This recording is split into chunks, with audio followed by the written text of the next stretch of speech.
Jadi ayat ini menjelaskan tentang orang kafir yang kerja keras tanpa kenal lelah dalam menggapai keinginannya. Bukan sukses dan bahagia yang didapat, melainkan sia-sia dan sengsara, ya. Jadi Allah ngasih tahu itu bahwa ternyata ya, bukan hanya jadi orang yang beriman yang harus kerja keras, ya. Tapi juga jadi orang kafir juga harus kerja keras itu. Malah orang kafir dengan orang beriman kerja kerasnya itu hebatan mana tuh? Ya. Semangat kerjanya itu ya hebatan mana itu? Ya, orang yang beriman dengan orang kafir, ya. Ya. Jadi jangankan jadi orang yang beriman, jadi orang kafir juga capek, ya. Ya. Capean mana tuh orang kafir dengan orang yang beriman? Ya. Sebenarnya sama-sama capek, ya, gitu kan? Kemudian tidak hanya menguras tenaga dan pikiran, tapi menghabiskan harta yang banyak. Ya. Jadi para pendukung Zionis Israel, ya, mereka kerja keras itu, ya, bukan hanya tenaga dan pikiran, tapi juga harta. Kalau kita kan nyumbang ke Palestina itu makanan, minuman, ya, doa, demo, orasi, baca puisi, kan gitu ya. Ya.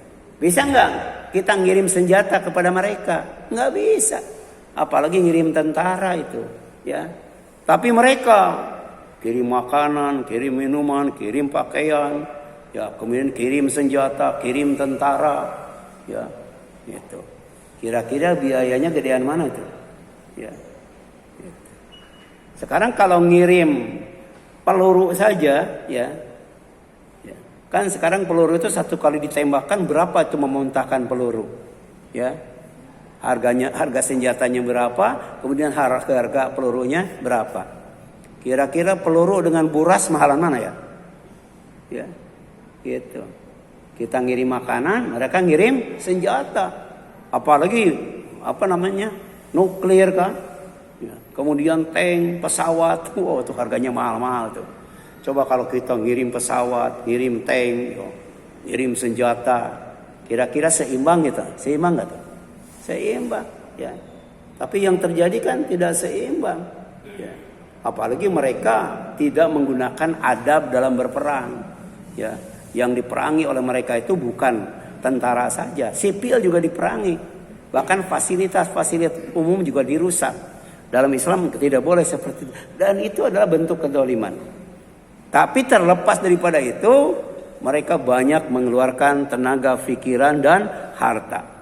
Tapi kemudian penyesalan dan kekecewaan atas kerja keras dan jerih payahnya diungkapkan Allah lewat firman-Nya. Yaqulu ahlaktu malan lubada. Ya, ya. Dia berkata, ya, aku telah menghabiskan harta yang banyak, ya. Jadi jangan dikira sedikit, ya, harta yang dikirim untuk bantu Zionis Israel. Lebih banyak daripada harta yang disumbangkan oleh kaum muslimin untuk membantu saudaranya di Palestina. Ya laitaha kanatil qadhiyah, ketika dimatikan oleh Allah. Kan mereka berpendapat kalau sudah mati itu habis perkara. Kalau sudah mati ya mati, tidak ada lagi kehidupan. Ya, jadi kalau sudah mati titik, ya, tidak ada komanya. Tapi ternyata ketika mereka sudah tahu bahwa mati itu bukan habis perkara, tapi mati itu lebih menakutkan dan lebih menyakitkan. Sampai dia berkata, ya laitaha kanatil qadhiyah. Wahai kiranya kematian itulah yang menyudahi segala sesuatu. Ya, jadi dikiranya kalau sudah mati udah selesai. Tapi ternyata ma'agni anni malia, hartaku sama sekali tidak berguna bagiku. Karena memang tidak bawa harta. Ya. Kalau orang yang beriman mati bawa harta enggak? Bawa. Kenapa? Karena diinfakkan, dizakatkan, disedekahkan. Jadi kalau kita punya harta sebanyak apapun, kalau tidak zakatkan, diinfakkan, disedekahkan, nggak dibawa itu, nggak dibawa mati. Ya. Kan ada itu orang Cina atau orang Hindu atau Buddha ya. Kalau mati itu kan kekayaannya dibawa ya. Kekayaannya dibawa, dimasukkan ke dalam peti. Termasuk Fir'aun dimasukkan ke dalam piramid gitu. Tapi menurut Islam itu nggak bisa dibawa. Ya. Maka kemudian ada cara lain dengan cara dibakar. Ya, dibuat dari kertas, ya mobil-mobilan, rumah-rumahan dibakar. Jadi asapnya naik ke langit di bawah itu ya. Walaupun sampai kan mobil kertas ya, bukan mobil-mobilan. Tapi dalam Islam kalau harta itu mau dibawa, gunakan untuk zakat, infak, sedekah. Gunakan untuk berbuat baik. Wa ma tuqaddimu li anfusikum min khairin tajiduhu indallahi huwa khairu wa a'dhama ajra.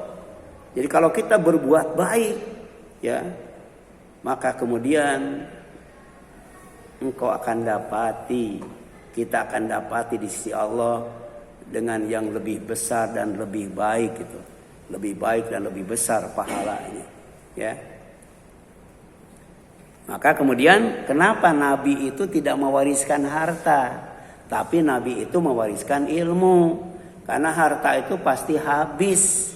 Tapi kalau ilmu makin diajarkan makin nambah itu kalau ilmu. Harta bisa dicuri, ilmu bisa dicuri enggak? Enggak bisa itu, ya. Kemudian yang selanjutnya halaka anni sultania, ya.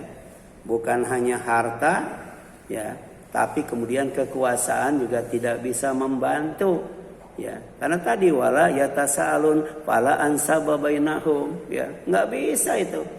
Ya, kalau sekarang kan ada nepotisme, ya.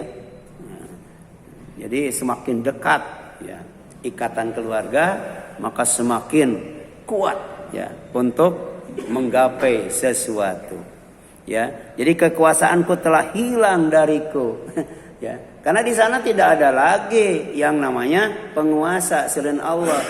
Tidak ada polisi, tidak ada pengacara, tidak ada hakim, ya. Tidak ada apa lagi tuh yang bisa menolong, nggak bisa. Ya.